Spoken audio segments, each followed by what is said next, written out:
The Council of Mockery, the Nexus station, stretched across space like a metal continent, its crystalline spires reaching toward distant stars. Ships from 100 different worlds docked at its countless ports, each vessel a testament to the advanced civilizations that ruled the galaxy.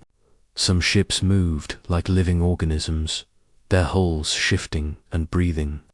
Others appeared as geometric perfection, all sharp angles and glowing energy fields. A few resembled natural phenomena trapped in metal, storms of plasma contained within. Force fields. Captain Sarah Chen stood at the observation deck of the ESS Horizon, watching the alien vessels with quiet intensity. Her ship looked embarrassingly simple compared to the technological marvels surrounding it. The Horizon was built from steel and titanium, powered by fusion reactors that the aliens probably considered ancient history. No exotic matter, no reality bending. Technology, just human engineering at its most practical. "Captain, we have clearance to dock," announced Lieutenant Commander James Park from the bridge. Park had served with Chen for 8 years, and she could hear the tension in his voice. They both knew this meeting could determine humanity's place in the galaxy. "Take us in slowly," Chen replied. "Let's not give them any reason to think we're in a hurry." Dr. Marcus Webb joined Chen at the observation window, carrying a briefcase that contained humanity's most advanced theoretical research. Webb was years old, with graying hair and the kind of intense focus that came from spending decades solving impossible problems. He had been Earth's leading expert on dimensional physics since graduating from MIT 20 years ago. "Remember what we discussed," Webb said quietly. "They're going to test us. They want to see if humans are worth their time or if we're just another primitive species playing with concepts we don't understand." Engineer Alex Torres looked up from his tablet, where he had been reviewing the station's technical specifications. Torres was younger than the others, barely 30, but he had designed some of humanity's most innovative spacecraft systems. His specialty was making advanced technology work with limited resources. "The energy readings from this station are incredible," Torres said. "Some of these ships are generating more power than our entire planetary grid. Whatever they want to discuss, they're definitely not our equals technologically." An hour later, the 3 humans walked through corridors that seemed to bend the laws of physics. The station's interior was vast beyond comprehension, with sections that appeared to exist in folded space. Gravity worked differently in different areas, and the air itself seemed to shimmer with energy fields that human science couldn't explain. The Grand Assembly chamber was a sphere 2 kilometers in diameter, with seating arranged in concentric circles that somehow all faced the center platform simultaneously. Thousands of alien delegates filled the space, representing civilizations that had mastered interstellar travel when humans were still discovering fire. Ambassador Zephyr of the Vorthan Empire was the first to approach the human delegation. The Vorthans were tall and elegant, with skin that shifted between blue and silver depending on their mood. They had controlled 30 star systems for over 10,000 years and were considered one of the most advanced civilizations in the galaxy. "So, the humans have finally arrived," Zephyr said, his voice carrying clearly across the chamber despite the vast space. "How quaint. Tell me, do you still use chemical rockets to escape your planet's gravity well?" Chen kept her expression neutral. "We use fusion drives for most of our space travel. They're reliable and efficient for our needs." The ambassador's skin shifted toward a mocking silver color. "Fusion drives. How wonderfully primitive, my people. Perfected quantum tunneling drives before your species evolved opposable thumbs. We can travel between galaxies in the time it takes you to reach your neighboring planets. More delegates began to gather around the humans. The crystalline hive sent a representative that looked like a walking diamond formation, each facet reflecting different colors of light. Queen Shard spoke in harmonics that the translation devices rendered as musical tones. "We have observed your species from afar," Queen Shard chimed. "Your development is adequate for such a young civilization. Perhaps in another million years, you will understand the basic principles of reality manipulation." Dr. Webb stepped forward, his briefcase in hand. "Actually, we'd like to present some of our recent research. We've been working on theoretical frameworks for accessing high-dimensional space." The chamber fell silent for a moment. Then the laughter began. It started as a few chuckles from the Vorthan section, but quickly spread throughout the entire assembly. Thousands of alien voices joined in a symphony of mockery that echoed through the vast chamber. Ambassador Zephyr was laughing so hard that his skin cycled through a rainbow of colors. Higher dimensional space. Zephyr gasped between laughs. "Oh, this is wonderful. The humans think they understand dimensional physics." A new voice cut through the laughter. This came from High Counselor Flux of the Plasma Collective, a being that appeared to be made of contained energy in roughly humanoid form. The collective had existed for 50 million years and had witnessed the rise and fall of countless civilizations. "Forgive our amusement," Flux said, though his tone suggested he was not sorry at all. "But your species has been spacefaring for less than a century. We have been studying dimensional mechanics since before your son was born. If higher dimensional access were possible, do you not think we would have discovered it?" Queen Shard's crystalline form rang like a bell. "The mathematics alone would require computational power beyond anything your primitive computers could achieve. Even if the theory was sound, which it is not, the energy requirements would exceed the output of your entire star." Dr. Webb opened his briefcase and activated a portable holographic projector.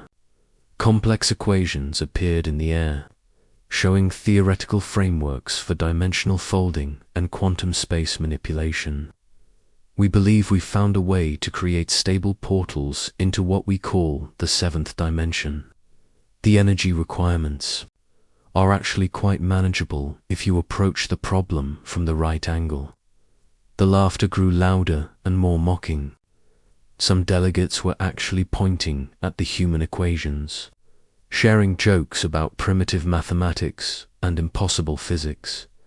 Ambassador Zephyr raised his hand, and the chamber gradually quieted. "Please, Dr. Webb, continue your fascinating presentation. We could all use some entertainment." Webb looked at the thousands of mocking faces surrounding him, then at his colleagues. Chen nodded slightly, encouraging him to continue. Torres pulled out his own tablet, ready to support the presentation with technical details. "The key insight," Webb continued, "is that space itself has layers.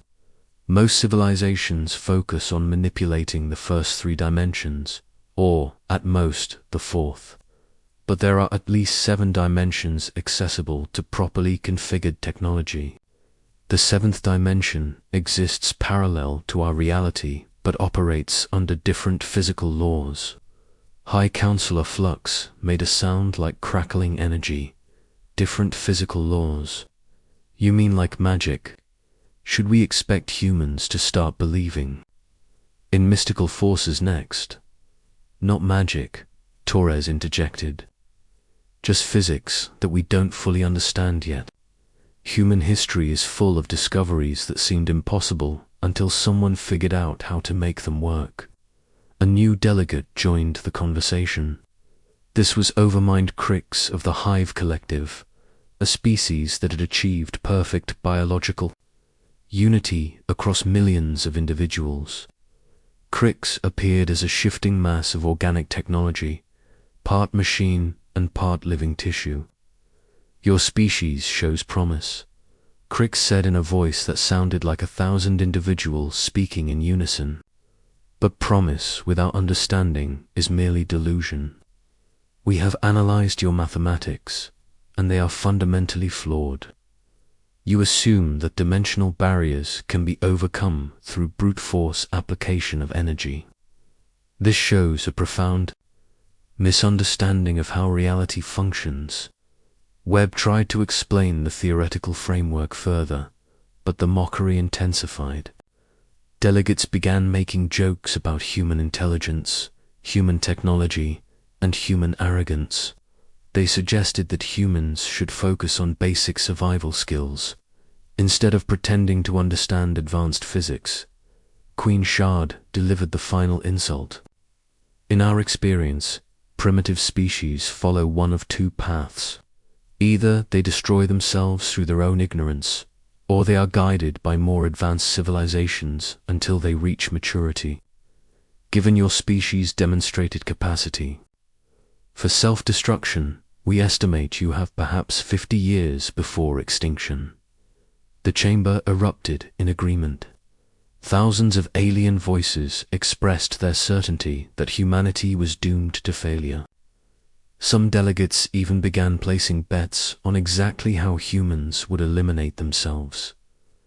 Captain Chen looked around at the superior, advanced, incredibly intelligent species surrounding them.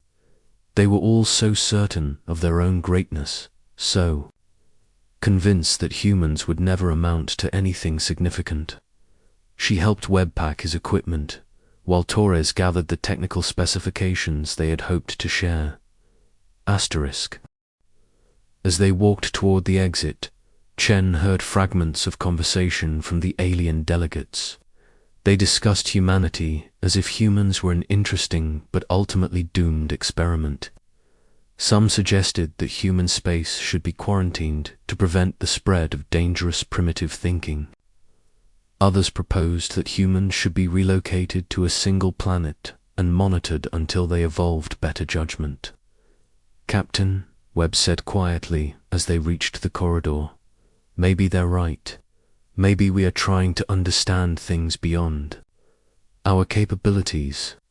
Chen stopped walking and turned to face her companions. Dr. Webb, do you believe in your research? The mathematics are sound, Webb replied, but mathematics and reality don't always align. And you, Torres, do you think we can build the technology to test these theories? Torres considered the question carefully. With enough resources and time, yes. The engineering challenges are significant, but not impossible. Chen looked back at the grand assembly chamber, where alien laughter still echoed through the vast space. Then we go home, and we prove them wrong.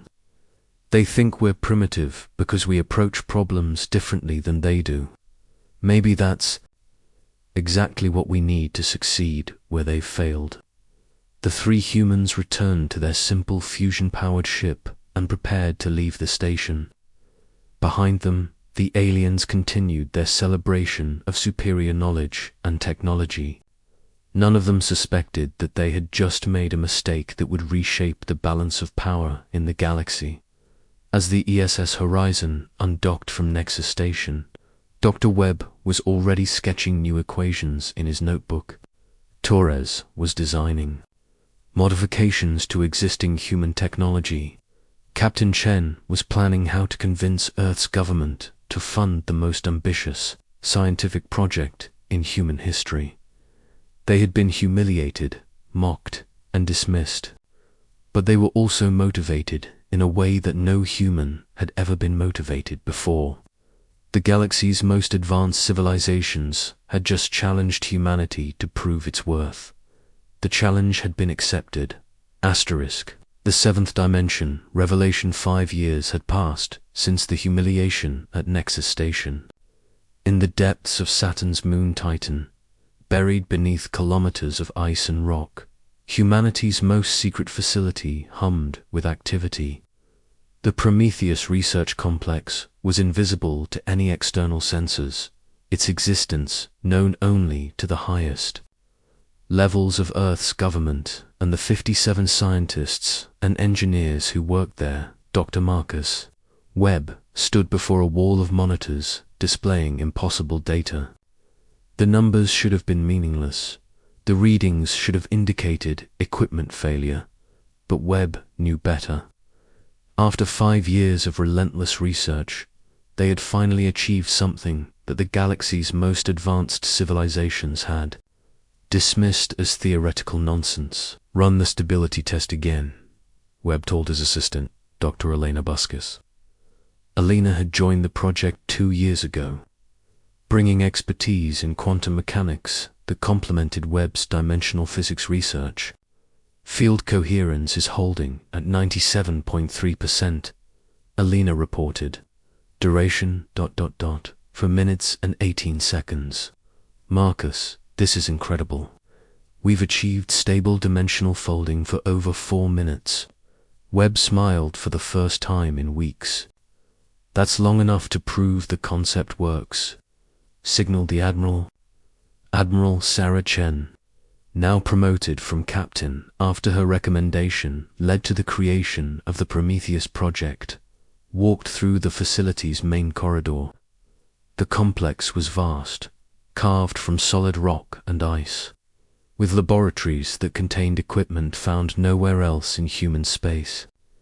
Every piece of technology here was custom-built, designed to explore physics that the galaxy's established powers had never imagined.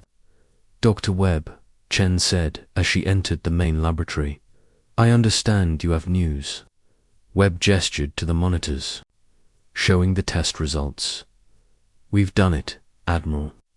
We've created a stable portal into the 7th dimension. The field remained coherent for over 4 minutes, which is more than enough time to demonstrate practical applications."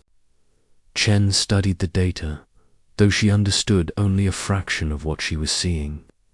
"Explain it to me in terms I can use in my report to Earth Command." Dr. Elena Vasquez stepped forward.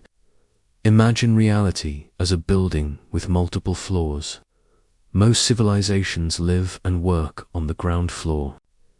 Some very advanced species have learned to peek into the basement or look up at the 2nd floor. But we've figured out how to step completely outside the building and walk around its exterior." "And from outside the building?" Chen asked. "We can see everything inside, but nothing inside can see us. We can move freely, access any part of the structure, and return to any floor we choose." Engineer Alex Torres, now the project's chief technology officer, joined the conversation. "The practical applications are staggering. A ship operating in the 7th dimension would be completely invisible to conventional sensors. It could travel vast distances almost instantaneously, and weapons fired from normal space couldn't touch it." Chen felt a surge of excitement that she carefully kept from her expression. "How soon can we build a prototype vessel?" "The ESS Phantom is already under construction," Torres replied. "We've been building it in sections while perfecting the dimensional drive technology. With your authorization, we can begin final assembly immediately." The construction bay was a cathedral of human engineering. The S-Phantom sat on massive supports, its hull gleaming under the artificial lighting. The ship was 150 meters long, sleek and deadly, with lines that seemed to flow like liquid metal. It looked nothing like the blocky, utilitarian vessels that comprised most of humanity's space fleet.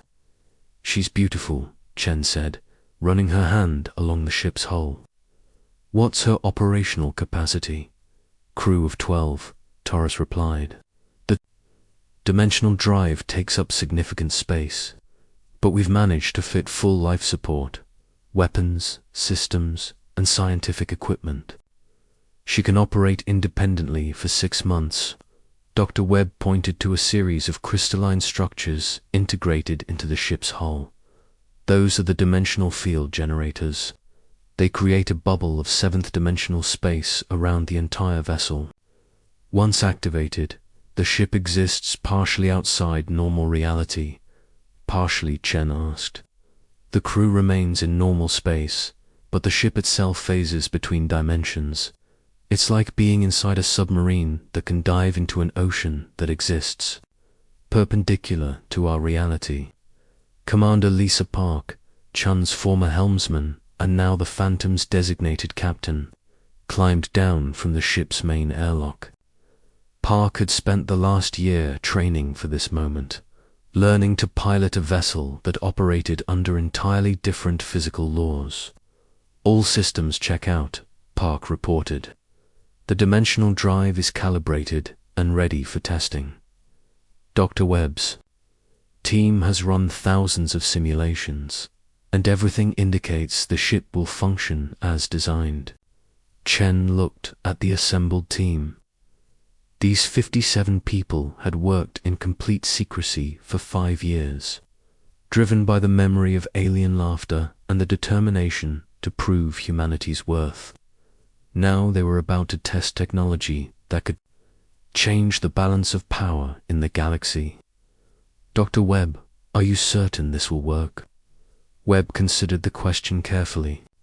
The mathematics are sound, the simulations are consistent, and all our small-scale tests have succeeded. But this is the first full-scale trial.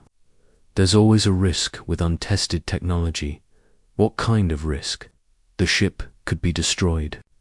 The crew could be killed, or we could accidentally create a dimensional rift that damages local spacetime. On the other hand, if it works, humanity will possess technology that no other civilization in the galaxy has ever imagined. Chen nodded. Commander Park, you're authorized to begin the test sequence. The Phantom's engines hummed to life, but not with the familiar roar of fusion drives. The dimensional engines produced a sound like whispered music, harmonics that seemed to resonate in frequencies beyond human hearing. The ship's hull began to shimmer, as if it were being viewed through water. Dimensional field generators are active, reported Dr. Vasquez from the control room. Field coherence is at 98.7% and rising. Beginning dimensional phase shift. Park announced from the Phantom's bridge, entering 7th dimensional space in 3.1. The ship vanished, not gradually, not with any flash of light or dramatic effect. One moment the ESS Phantom was sitting in the construction bay, and the next moment it was gone. The massive supports that had held the ship were empty, as if the vessel had never existed. All sensors show negative contact, reported Torres. The ship is completely absent from normal space. Chen felt a chill of fear. Commander Park, please respond. Park's voice came through the communications system, clear and calm. Phantom to control. We are successfully operating in 7th dimensional space. All systems are functioning normally. What can you see from there? Everything and nothing. I can observe normal space, but it looks ... different, flattened, like a hologram. I can see the facility, the construction bay, even you standing there, but it's as if I'm looking at it from outside. Reality itself. Dr. Webb leaned into the communication pickup. Commander, try moving to a different location. Roger, initiating movement through 7th dimensional space. Seconds later, the Phantom's sensors detected the ship emerging from the 7th dimension. Near Jupiter, over 600 million kilometers away. The journey that would have taken conventional ships hours or days had been completed in less than 30 seconds. This is impossible, Elena whispered. The energy requirements alone should have ... It's not impossible, Webb corrected. It's just physics we didn't understand before.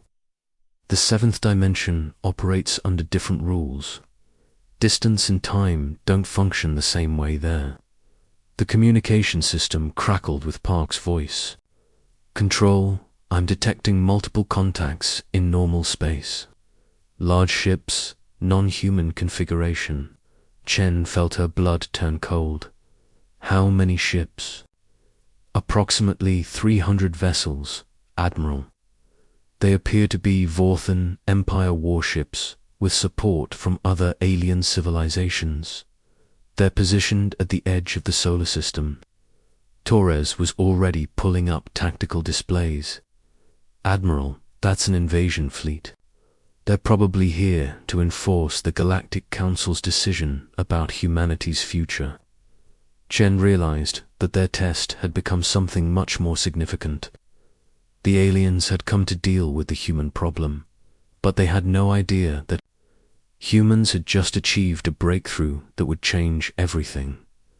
Commander Park, return to base immediately. We need to brief Earth Command on both our success and this threat. Understood.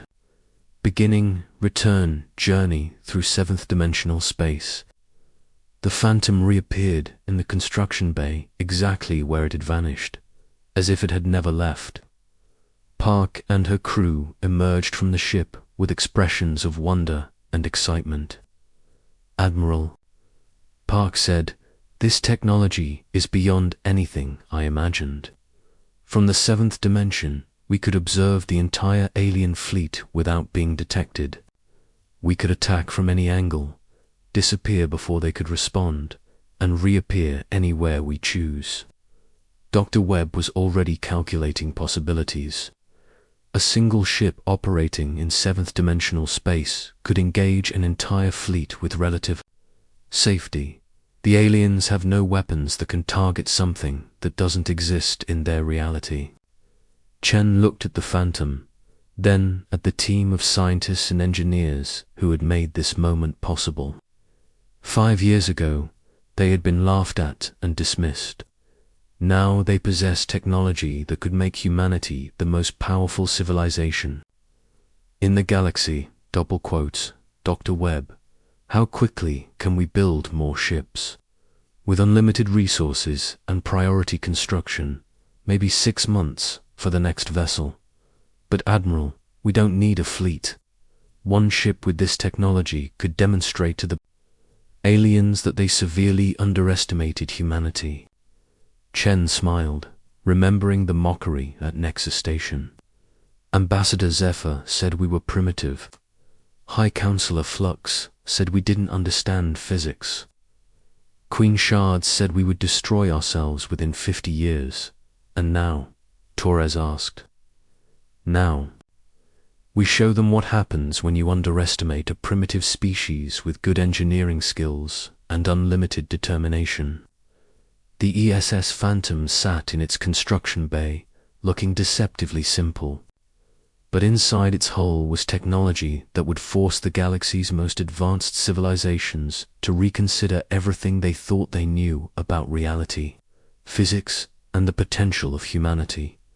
Outside, an alien fleet waited to impose their will on a species they considered inferior. They had no idea that they were about to face an enemy that could materialize from dimensions they had never explored. Using technology they had dismissed as impossible, the stage was set for a confrontation that would echo through galactic history. And in the hidden depths of Titan, humanity prepared to prove that sometimes the most primitive species develops the most revolutionary ideas. Asterisk.